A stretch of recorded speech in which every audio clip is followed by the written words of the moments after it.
నమస్కారం అండి. నా పేరు కలాన్ సంజయ్ కుమార్, హైకోర్టు అడ్వకేట్, తెలంగాణ. నిన్న ఒక క్లయింట్ కాల్ చేశాడు ఒంగోలు నుంచి. ఆయన అంటాడు, సార్ మా సిస్టర్కి నేను 30 years బ్యాక్ అప్పుడు మేము మ్యారేజ్ చేశాము. ఇది మాది పూర్వీకుల ఆస్తి, యాన్సెస్ట్రల్ ప్రాపర్టీ. యాన్సెస్ట్రల్ ప్రాపర్టీ అయితే మేము అందరూ కూడా పార్టీషన్ చేసుకున్నాము, అందరం డివైడ్ చేసేసుకున్నాం, అంతా అయిపోయింది. 30 years తర్వాత ఇప్పుడు వచ్చి మా సిస్టర్ వచ్చి అడుగుతుంది, నాకు కూడా వాటా వస్తుంది కదా, షేర్ వస్తుందంట కదా, ఎవరో చెప్పారు, టీవీలో చూశాను నేను అని చెప్పి అంటాం మొదలుపెట్టింది.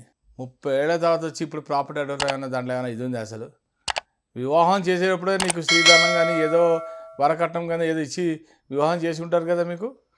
ఇప్పుడు అడగడం ఏంటి 30 years తర్వాత? ఆమెకు పాపం తెలియనట్టుంది.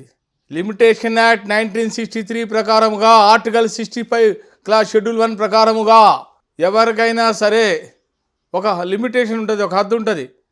ఆ లిమిటేషన్ దాటి ఎవరు కూడా అడిగినా వాళ్ళకి ఆస్తి రాదు.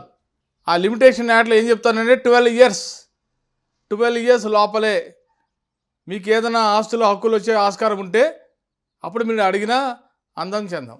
30 సంవత్సరాల దాకా ఇవాళ వచ్చి నాకు వాటా ఇవ్వలేదంటే ఎలా వస్తుంది మీకు? అందుకనే చెప్తున్నా, article 65 schedule 1 of limitation act 1963 ప్రకారంగా ఒకసారి చూసుకోండి. ఎవరైనా సరే ఆ లిమిటేషన్లోనే 12 years దాటిపోతే వాళ్ళకి చిల్లి గవ్వ కూడా ప్రాపర్టీ రాదు. ఎందుకంటే పూర్వీకులు వచ్చే ఆస్తి ఆల్రెడీ వాళ్ళ తాతలు వచ్చిన ఆస్తి కొడుకు తర్వాత వాళ్ళ అందరికీ ఆస్తులు పనిచేసి ఉంటారు. ఈ అమ్మాయి కూడా 30 ఏళ్ల తర్వాత ఈరోజు వచ్చి నాకు వాటా ఇవ్వండి అంటే వాటా ఎలా వస్తుంది? ఒకవేళ 12 సంవత్సరాల లోపల వీళ్ళకి తల్లిదండ్రులకి తరఫున కనుక ఈ అమ్మాయికి ఏమైనా లిమిటేషన్ పీరియడ్లో ఏమైనా ఉంటే 12 సంవత్సరాల లోపల ఏమైనా ఉంటే అప్పుడు అడిగినా ఆమెకు వచ్చే ఆస్కారం ఉంది. ఇంకోటి, ముత్తాతల ఆస్తిలో తర్వాత కొడుకు వస్తుంది, కొడుకు వాటా ఇచ్చేస్తారు. కొడుకు వాటా ఇచ్చిన తర్వాత భార్యాభర్తలు ఇద్దరు వాళ్ళ వాటాలు పంచుకున్న తర్వాత మళ్ళీ మనవరాలు మళ్ళీ ఇప్పుడు వాటా ఏమంటే భార్యాభర్తల మధ్య ఉండగా మనవడికి మనవరాలకు ఆస్తిలో వాటా రాదు, వాళ్ళు క్లెయిమ్ చేసుకోవడానికి వీల్లేదు. ఒకవేళ వాళ్ళు పోతే అప్పుడు మనవడు కానీ వాళ్ళకి వచ్చే వాటాలో క్లెయిమ్ చేసుకునే ఆస్కారం ఉంది. అంతే తప్ప మొత్తంగా అయితే వాటా అయితే రాదు. Very clear. ఎంత comes under class 1 heirs of Hindu section act 1956 ప్రకారంగా సెక్షన్ 8 చూసుకోండి ఒకసారి. వెరీ క్లియర్గా చెప్తాను, క్లాస్ 1 హెయిర్స్లో వస్తుంది ఇవన్నీ కూడా. అందరికీ వాటాలు షేర్ వస్తుంది అంతే, మొత్తం ఆస్తిరం అంటే రాదు. అంత ముందర వీడియోలు కూడా చెప్పాను నేను యాన్సెస్ట్రల్ ప్రాపర్టీ గురించి. ఏదైనా ఉంటే అప్పుడు తేల్చుకోవాలి. అప్పుడు అందరూ వాటాలు పనిచేసుకున్నారు. ఇప్పుడు ఏంటంటే కొత్తగా సుప్రీంకోర్టు ఏం చెప్తానంటే, ఇప్పుడు ఒకప్పుడు అంతా కొడుకులకే, ఇప్పుడు కోపార్సనస్ వీళ్ళకు కూడా ఆస్తులు అడగడం మొదలుపెట్టారు టీవీలో చూసి. ఇది ఒకప్పుడు ఎన్టీ రామారావు గారు 1986లో తీసుకొచ్చారు చట్టం, 50% ఉమెన్స్కి ఇవ్వమని ఆస్తిలో. ఆ తర్వాత వేరే స్టేట్స్లో కూడా కర్ణాటక, కేరళలో కూడా వచ్చాయి.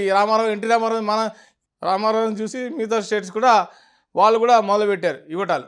అయితే ఇప్పుడు ఏమైంది, దీని మీద పెద్ద పోరాటం జరిగింది. కేంద్ర ప్రభుత్వంలో కూడా ఈ ఆస్తుల మీద పెద్ద గొడవైంది.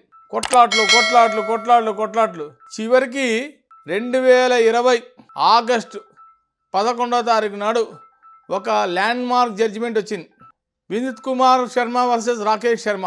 ఆ జడ్జిమెంట్లో వెరీ క్లియర్గా చెప్తాను, స్త్రీలకు కూడా వాటా ఇవ్వండి, వాళ్ళకి ఆస్తులైనా అప్పులైనా రెండు కూడా సరి సమానంగా ఇవ్వండి అని చెప్పడం జరిగింది. అన్నయ్య నాకు వాటా ఇవ్వాలని అడగడం కాదు, ఆ వాటా తీసుకోవడమే కాదు, ఒకవేళ అప్పులు ఉంటే అప్పులు కూడా తీర్చాలి.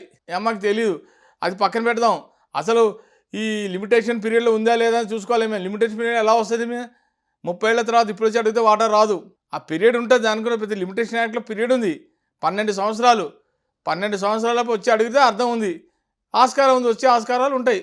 లిమిటేషన్ పీరియడ్ లోపలే కనుక అడిగితే కనుక మా పీరియడ్ దాటిపోయింది కదా, పీరియడ్ దాటిపోయి 30 ఏళ్ల తర్వాత ఇప్పుడు వచ్చి నాకు వాటా ఇవ్వమంటే నేను అదే చెప్పా క్లయింట్కి, ఆస్కారం లేదు బాబు, అవి వచ్చేది ఉంటే అప్పుడే వచ్చి అడగాల్సింది, అప్పుడు మీరు ఆల్రెడీ వాటాలు పనిచేసుకున్నారు కదా అని చెప్పి చెప్పడం జరిగింది.